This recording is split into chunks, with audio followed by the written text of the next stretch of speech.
Canadians are all about being polite, but it turns out that courtesy may be slowing down our traffic. We've all been there. Construction ahead. 2 lanes need to merge into one. Drivers are waiting patiently on the left when along comes a van whizzing past. Now, you might think it's being rude, but the Alberta Motor Association recently endorsed this move, which is officially called the zipper merge. Here to explain it is Murtaza Haider, who is an associate professor at the Ted Rogers School of Management at Ryerson University. Professor, thank you so much for being here. All right, tell me what the zipper merge is.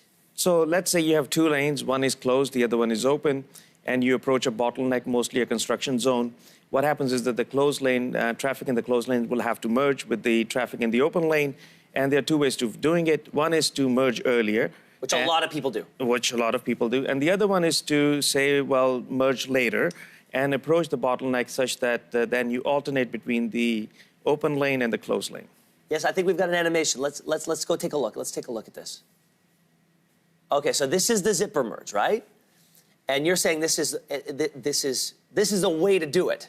I'm saying it works in some circumstances. Okay. It works when there is less traffic, there's less flow, and also when you're merging from 3 lanes to 1 lane. It doesn't really work as well as when you merge from 2 lanes to 1 lane. Okay, now there's the alternative is the sort of the polite Canadian way of doing it, the line-upping. Can we show that one? Okay, so this is, so as soon as somebody sees that that lane is closing, they get in to the available lane. Yes. And thereby, but what that also does is it creates this anxiety in people, and they hope to God that nobody passes them, because if they do, they feel that they've somehow been cheated. That is true, but see, if the traffic was moving at the pace that you saw in the animation, then the zipper merge is preferred. But if you are moving at a faster speed, 60 to 100 kilometers an hour, then merge early, because there's no need to slow down. But if you've already slowed down, there's heavy flow. If it's crawling. If it's crawling, at crawl speed, zipper merge is preferred. What is the, but ideally for it to work, everybody's got to get on board. Everybody has got to get on work. And in the studies that have been done, traffic simulation studies, they found out that you need a heavy dose of heavy trucks. So it works even better when you have 20 to 30% of the traffic comprising of heavy trucks. Then it really works and you have better flow. But if you're just cars and not heavy trucks, then there's limited gain from it. We've been sort of promoting this as sort of Canadian politeness is slowing down traffic. Is it really that? Is our courteous nature slowing down traffic? I think it's not as much slowing down traffic if you're merging in a freeway. But if you're trying to get on the freeway here in downtown Toronto and your on-ramp is converging from 2 to 1 lane, you better use both lanes and merge at the end.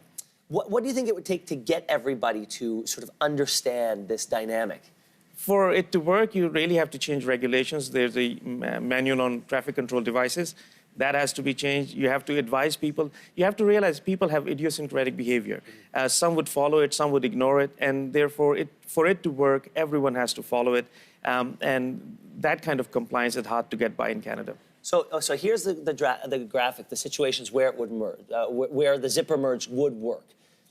A large number of vehicles on the road, freeway situation, not local streets, and 2 lanes are forced to turn into 1 lane. So that, look, I've known this for a long time. In my gut, I have known this. And now I'm so glad that we get to share it with the rest of the country. But talk about some of the other big culprits of congestion in Canada. What are some of the other red flags that we should really be addressing in order to get people from point A to point B a little faster? Well, the incidents and accidents for sure cause a lot of traffic congestion. Also our curiosity. So you would notice that the accident may be in the other direction. So if you're heading eastbound and there's an accident in the westbound, but Canadians are curious, they would stop or slow down to see what's going on. And that curiosity causes us a lot of harm. It causes congestion. So there's no incident, nothing has happened, but then you see a lot of traffic backing up, even though the accident was on the other side. So regular accidents, curiosity, all these things contribute to traffic congestion. Do we still have a problem with people not using the passing lane for passing and just sitting in it? That's a big problem. Yes. I don't know. I've driven in Germany. I've driven in France. No one uses the passing lane for driving. It's only for passing.